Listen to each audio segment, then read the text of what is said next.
Hey guys, it's Chef Anita. Happy to be back home. Grocery stores right before the holidays stress me out. People are a little bit more emotional just before Christmas. I don't know what the problem is, but I literally had a woman yell at me because I was going down my lane. I don't know. I crossed paths with her energy or something. It was really interesting. Anywho, managed to get home. I didn't know really what I was going to make for dinner at home tonight until I got there. And so here we go. Let me show you what I've got going on. I can't even like really form a sentence right now. I'm not entirely sure why, but I literally do need to decompress from that experience because my goodness. Okay, so let me just show you. Okay, so the grocery store was very much depleted of things to make for dinner. Like the meat case was practically empty. Produce was shambles. People are definitely stocking up and getting ready for their dinners at home with their families this Christmas. So when I went through, I had a completely different idea, but then I saw what they call these party wings, these beautiful drumettes that are just huge and really plump with white meat and really beautiful. So I decided I'm going to make some fried chicken wings. That is what you are seeing here. Those are my drumettes and my wings. And these are going to be getting put into a marinade. Whoop, excuse my kitchen towel. Let me get that out of the way. Of a buttermilk marinade. Now, typically I do this overnight, but because it is a wing, I will be able to get it in there and nicely flavored in a couple of hours. We had a late lunch anyway, so it's not like I'm going to be making dinner in the next hour or so. So it'll work out just fine.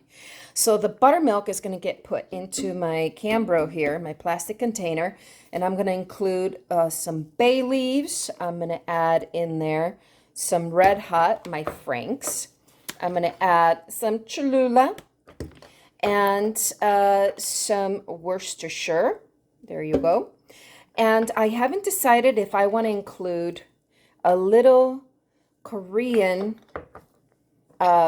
actual chili paste. I was going to use this one here, but I don't think I'm going to do that one. That one's a little bit too Thai in flavor. I'm also going to be including some fresh herbs. I've got some sage here and some marjoram that I need to use before they go on me. So that'll be a perfect way to infuse some flavor here. I also have some whole garlic that I had to purchase for an event. And typically I like to use garlic that's, the whole clove. But I need a garlic quick, so the peeled garlic, it's a nifty little trick. You just buy that and it comes already peeled for you. It's so awesome. So yeah, I'm going to use up a lot of what I have left over in my fridge. As you can see, most of my bottles here are empty.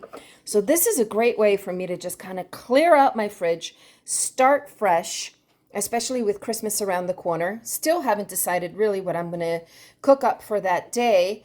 I know I mentioned a Christmas feast of Chinese food, but who knows? Our flavors change every single day. So I'm going to go on ahead and put those into marinade. I'm going to make some mashed potatoes, some sauteed green beans to go on the side of all this. And it's going to be delicious. After this is done marinating, I'm going to put it into a seasoned flour mixture. I'm actually going to pull out my portable fryer and go to town. And this is going to be a delicious dinner. Super rich in flavor, a lot of different spices here. And I am super excited for it. So you guys definitely want to come back. Okay, guys, so here we are. I already made the buttermilk mixture with the Cholula, the Frank's Red Hot, and I did use the fermented Korean chili paste in here. Just a couple of teaspoons of that for some extra chili flavor.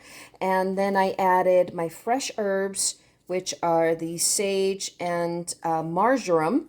And then I've been adding some bay leaf as well and some crushed whole garlic. And that's just all going to steep and sit in there for a few hours. And then I'm going to remove it And as I remove the chicken, I'm actually going to dredge it into that seasoned flour, which will consist of a little rosemary, maybe a little oregano, some basil, thyme. I haven't decided if I actually want to put garlic and onion powder yet. I kind of prefer it sometimes without it. I know it sounds crazy, but I may just do onion powder and put a little coriander, a little paprika, some salt, some pepper. Actually, I'm going to leave the pepper out. I don't want it to burn. And I forgot to purchase some white pepper. Another little trick. When you fry black pepper, it looks like you burned your stuff sometimes, and I don't want that. So definitely using white pepper helps. So yeah, that's pretty much it. I'll photograph everything and take you through all the rest of the steps. So see you guys soon.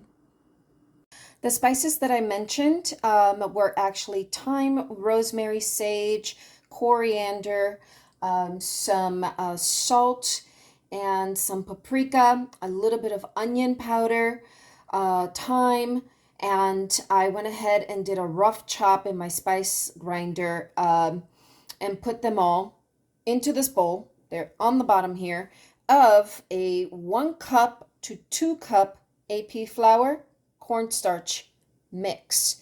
This cornstarch is going to give you these crispy edges that I'm telling you are amazing. So I'm just going to whisk all this together. Again, I'm photographing everything so you guys can see the step-by-step of everything. So we'll have a few posts this evening for my dinner at home. Welcome back, guys. Chef Anita here. I forgot to mention before a very, very important step to this perfect fried chicken recipe. The secret to having it become really crispy and have everything adhere to the actual skin. As you know, sometimes the fried chicken, the batter just falls right off. Well, I figured out that this is a great way to do it. Just go on ahead, pull it from your marinade, which is the buttermilk, go into your seasoned flour and cornstarch, and then put it on a rack, set it aside for 5 to 10 minutes until it starts to look like this. See that? How it's all pasty and kind of tacky looking? That's what we're looking for. That's what's going to fry up beautifully in that oil at 350 degrees for 10 to 12 minutes. Super excited for this. I already did a test run on it, and I know it will be able to hold in the oven and stay crispy as well, which is another really important step if you're feeding a large group. I have a lot of chicken here. It looks like a lot more than we need, but trust me, these guys love their wings. So here we go. Come back soon.